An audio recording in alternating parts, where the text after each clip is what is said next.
First Contact's folly. The crystalline spires of the Veshiran Imperial Palace pierced the violet sky of Nexus Prime, their surfaces reflecting the light of 3 setting suns. Grand Admiral Thexlor stood at his observation deck, his scaled fingers tracing the outline of yet another report from the expansion fleet. The Empire had encountered a new civilization, humans from a planet called Earth. Primitive, he muttered, tossing the report aside. Another species barely out of their gravity well. His aide, Commander Zira, maintained a respectful distance. They've achieved faster than light travel, Admiral. Their ships have been spotted at the edges of the Orion Arm. Thexlor's laugh echoed through the chamber. Conventional FTL drives. We mastered those 10,000 cycles ago. Show me their military capacity. Zyra projected a hologram showing Earth's defense fleet. Small vessels, mostly focused around their solar system. Nothing that could challenge even a minor Veshiran battle group. Their technology is centuries behind ours, Thexlor declared. Send them the standard ultimatum. Submit to Imperial authority or face extinction. They'll bend the knee like all the others. But in a hidden facility beneath the Pacific Ocean, Dr. Sarah Chen watched the Veshiran transmission with a slight smile. Behind her, through reinforced windows, massive quantum arrays hummed with power, their crystalline matrices pulsing with possibilities. They have no idea what we've achieved, she whispered. Show me the latest test results. Her colleague, Dr. James Martinez, brought up the data. Quantum displacement field is stable at planetary scale.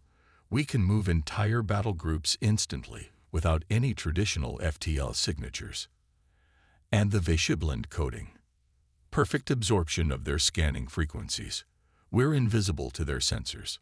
Sarah nodded, remembering the day 15 years ago, when humanity had detected the first Veshiran scout ships. They'd known this confrontation was coming. They'd prepared. Send word to the Defense Council, she ordered. Project Oracle is ready. Project Oracle. The Veshiran ultimatum arrived with typical Imperial arrogance. Submit or die. Earth's public response was exactly what the Empire expected. Panic, diplomatic pleas, offers of trade and cultural exchange. But deep within military installations across the globe, humanity's real response took shape. The quantum displacement fleet, built in secret over a decade, prepared for war. Admiral Helena Walsh stood on the bridge of the QDS Prometheus, Earth's first quantum dreadnought. Unlike the gaudy, visible power of Veshiran ships, the Prometheus was sleek, dark, and utterly invisible to conventional sensors. All battle groups report ready, her tactical officer announced. Quantum matrices charged and synchronized. Helena studied the tactical display showing the approaching Veshiran fleet. 5,000 ships, led by Grand Admiral Thexlor himself, coming to accept Earth's surrender. They expect us to bow, Helena said. They expect us to tremble at their technological superiority. Instead, they're about to learn why humanity has survived every crisis we've ever faced. She opened a channel to all Earth forces. This is Admiral Walsh. Operation Oracle begins in 30 minutes. Remember your training. Remember what we fight for. Today, we show the galaxy that humanity will never kneel. The quantum fleet waited in perfect silence, invisible, untraceable, ready to unleash a revolution in warfare. The silent strike. The Veshiran fleet arrived with typical Imperial pageantry. Their massive ships filled Earth's sky, weapons primed, shields glowing with barely contained power. Atmospheric insertion complete, reported Captain Vexthu aboard the Imperial flagship. No sign of serious resistance. These humans are even weaker than we thought. Grand Admiral Thexlor nodded with satisfaction. Begin the demonstration bombardment. Show them the price of defiance. The first Veshiran ship fired and vanished in a massive explosion. What? Thexlor demanded, but before anyone could respond, more explosions bloomed across his fleet. Human ships appeared from nowhere, inside their formation, between their shields, firing with devastating precision. Impossible, he roared. How are they bypassing our shields? The answer came in the form of more human vessels materializing literally inside Vesheran ships, their quantum fields shearing through hull plating like it didn't exist. Aboard the Prometheus, Admiral Walsh watched the chaos with grim satisfaction. Continue the attack pattern. Show them what quantum warfare really means. Her fleet danced through space like ghosts, appearing, striking, vanishing before the Vesherans could respond.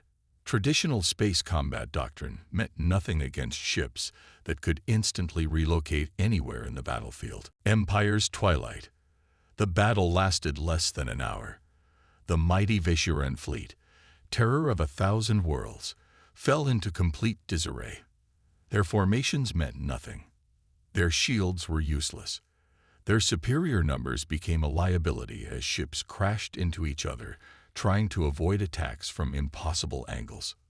Full retreat. Thexlor finally ordered, his pride shattered like his fleet. Back to Nexus Prime. We must warn the Empire. But even as the surviving ships tried to flee, human vessels appeared in their path. The quantum displacement drive had changed everything. There was nowhere to run. Grand Admiral Walsh's voice came through on all frequencies. Your Empire's reign of terror ends today. Surrender, and we'll show more mercy than you would have shown us. In the Imperial Palace on Nexus Prime, the High Council watched in horror as reports of the disaster arrived. Their invincible fleet destroyed. Their advanced technology rendered obsolete.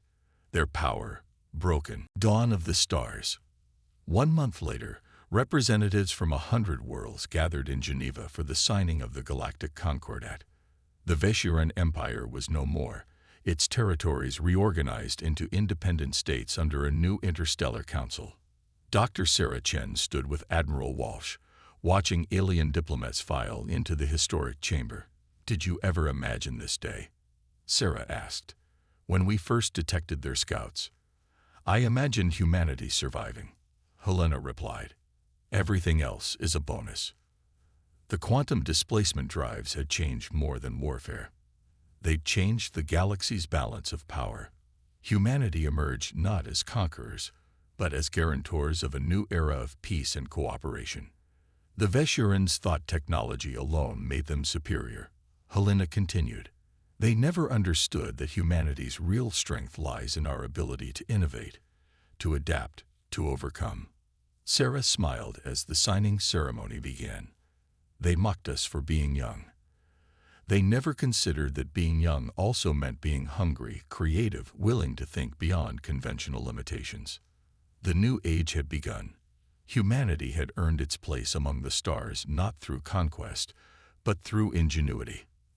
The galaxy would never be the same, and in a secure facility beneath the Pacific, the next generation of quantum scientists already worked on new breakthroughs, pushing the boundaries of what was possible.